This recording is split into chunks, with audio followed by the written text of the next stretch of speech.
Salut, c'est Jérémy, j'espère que tu vas bien. Aujourd'hui, on va parler de 10 erreurs que j'ai faites dans l'immobilier. Je veux vraiment en parler parce que ça pourrait t'éviter de faire les mêmes erreurs. Mais avant d'aller plus loin, je voudrais te dire qu'en ce moment, il y a une formation que j'ai lancée récemment. C'est la formation Chasseur IMO. C'est une formation que j'ai faite pour t'apprendre à trouver des bonnes affaires. Pourquoi j'ai fait cette formation? Parce que j'ai plein de gens qui me disent: «Ah, tu parles de bonnes affaires, mais moi je cherche et autour de chez moi, il y a rien». Et en fait, avec cette formation, tu vas apprendre à détecter, à chausser les bonnes lunettes qui vont te permettre de trouver des biens rentables, des biens qui vont être des bonnes affaires, des biens qui vont te permettre de t'enrichir à long terme. Si ça t'intéresse et que tu veux découvrir cette formation Chasseur IMO, tu cliques le lien en dessous de cette vidéo, tu rentres ton email et je t'envoie l'accès immédiatement. Et dans la vidéo d'aujourd'hui, on va parler de 10 boulettes qu'il faut pas faire quand on fait de l'investissement immobilier parce que ça peut t'emmener littéralement au fond du trou. Et je sais de quoi je parle puisque je les ai commises. Je vais même aller plus loin. J'ai commencé par les commettre, ces erreurs, via notamment mon premier investissement immobilier pour lequel je savais pas investir, je savais rien faire et je suis parti bille en tête en me croyant plus fort que les autres et en voulant jouer à Superman. Résultat, j'ai coché toutes les cases du pire investissement là qu'il faut surtout pas faire.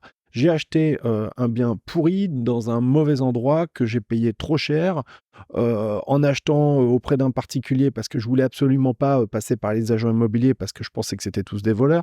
Enfin bref, en fait, toutes ces idées préconçues, c'est ce qui a fait que j'ai fait une mauvaise affaire.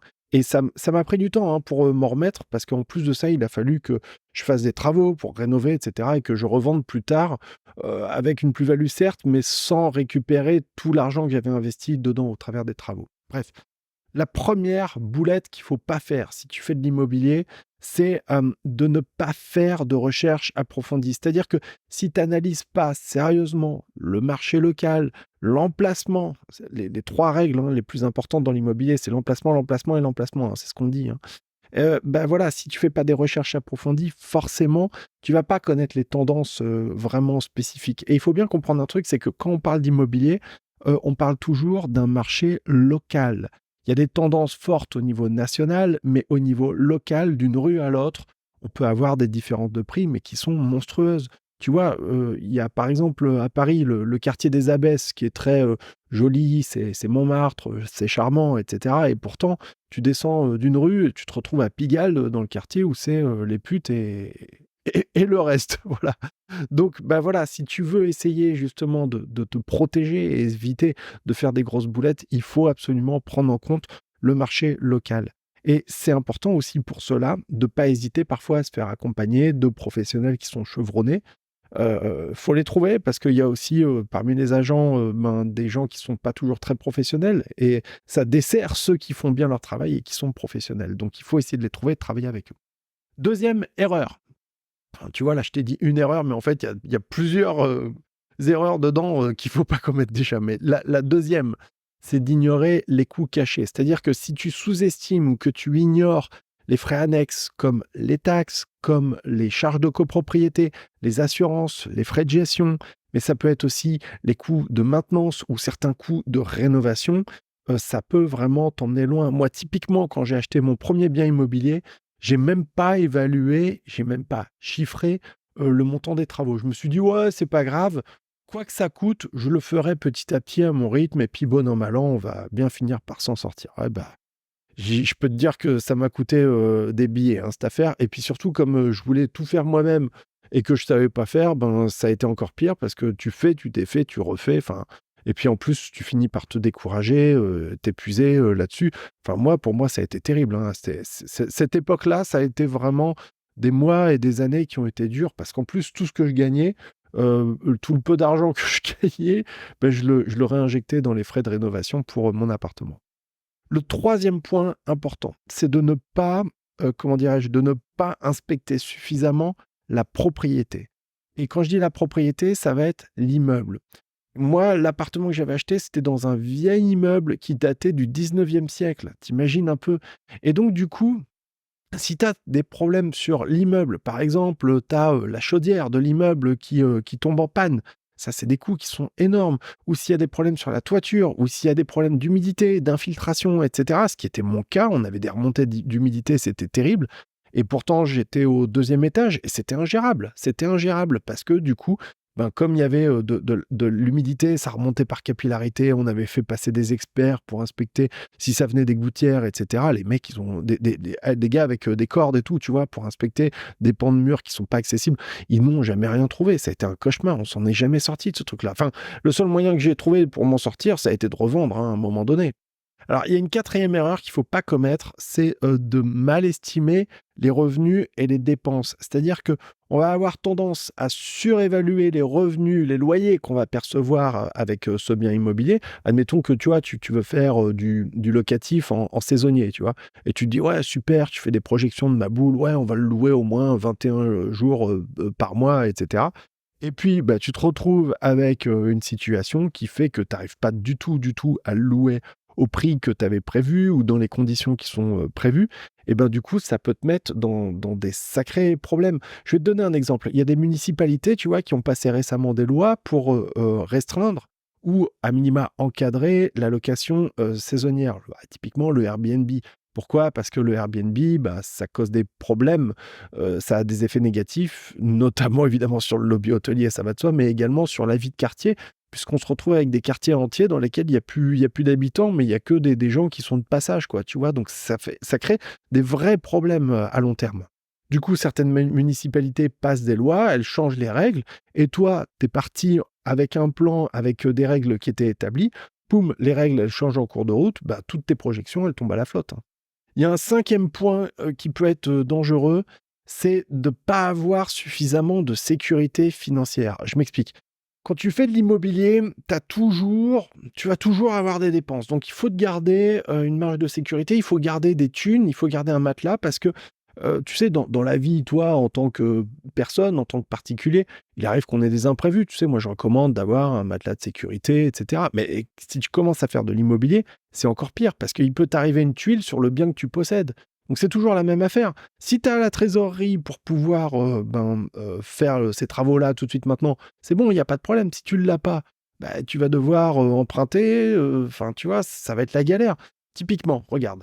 Tu avais un bien immobilier que tu louais, ça se passait bien, et bah, maintenant, tu n'es pas sans savoir qu'il y a les nouvelles règles avec le DPE, le diagnostic de performance énergétique, et ton bien que tu pouvais louer, eh bien, tu peux plus le louer, tu n'as plus le droit de le louer, tu n'as même plus le droit d'avoir quelqu'un qui vit dedans, parce que ton bien, enfin, c'est comme s'il était dangereux, quoi. Tu t'imagines, alors que, bon, bref, tout ça, c'est très discutable aussi, hein, parce que la fiabilité du DPE, elle est très largement remise en cause, et à juste titre.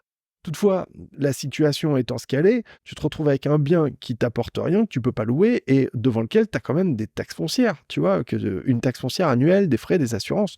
Donc en fait, si tu veux, si tu ne loues pas ce machin et que tu n'as pas d'argent qui rentre, c'est comme si tu avais un cheval à l'écurie, t'as des coûts constants qui reviennent et qui sont récurrents. Donc tu vas devoir faire des travaux pour pouvoir louer à nouveau, et ces travaux, bah, et c'est des travaux qui peuvent être coûteux. Alors certes, tu vas pouvoir les défalquer de tes bénéfices pour payer moins d'impôts. Très bien, tout ça, ça marche. C'est une des stratégies, des techniques les plus efficaces pour ne pas y payer d'impôts quand tu fais de l'immobilier. Mais non, néanmoins, il va quand même bien falloir avoir la trésor, tu vois, ou au moins pouvoir payer les gens qui vont s'occuper de faire la rénovation pour améliorer le DPE, pour pouvoir refaire de l'argent avec ce bien immobilier, comprends-tu? Et donc du coup, bah, si t'as pas prévu d'avoir cette thune-là, bah, t'es bloqué. Qu'est-ce que tu veux que je te dise? Tu vas pas pouvoir le faire. Tu vas te retrouver dans la galère. Donc c'est pour ça qu'on voit parfois des gens qui vendent des biens où ils ont commencé une rénovation, puis tu vois que t'as encore du placo, t'as les enduits qui sont posés, mais bon, tu vois que c'est en cours. Bah, c'est parce que les gars, ils ont eu les yeux parfois plus gros que le ventre. Et c'est d'ailleurs la sixième erreur, c'est de s'endetter parfois trop, excessivement. Et il y a des gens, hein, il y a même des petits malins à certaines époques, tu vois, qui recommandaient de faire des crédits simultanément dans plusieurs banques, hein. Moi, je pense notamment à quelques-uns qui se sont fait connaître comme ça, alors que c'est totalement illégal hein, de faire ça, soyons clairs. Et résultat des courses, bah, ils se retrouvent avec un taux d'endettement qui est monstrueux. Et s'ils n'arrivent pas à faire face à leurs obligations de remboursement, bah, ils s'exposent à de très lourds problèmes auprès des banques. Tu comprends? C'est ça le problème, c'est que quand tu as un levier qui est trop important, eh ben, ça peut augmenter le risque, ta situation, et surtout, bah, ça va créer une situation dangereuse pour toi financièrement. Et c'est la raison pour laquelle les banques refusent en général de prêter si ça va te faire un taux d'endettement de plus de, allez, entre 33 et 35%.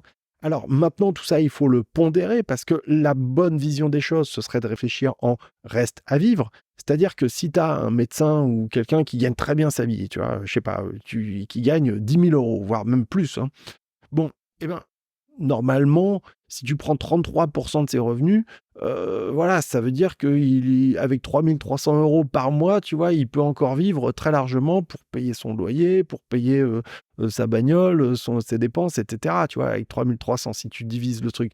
Donc, du coup, la banque, elle refuserait de lui prêter à plus de 35%. Ça n'a pas de sens, tu vois ce que je veux dire?